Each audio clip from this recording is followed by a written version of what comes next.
Saya ba, pre? Saya.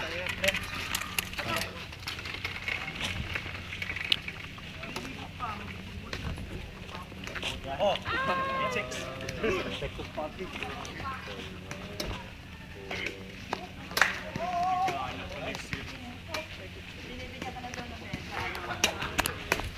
Ay! Oh! Taga!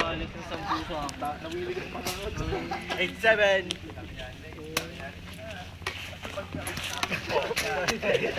Kitang-kita yung katanga ni Pat.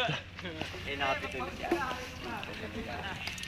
Desidido na kami, papaalisin ko na talaga si ano eh, si Clarence sa tutulog na dito. Lighter pa yan. Kasi patutulog. Ha? Tatabi niya, ni Clarence. Tulong!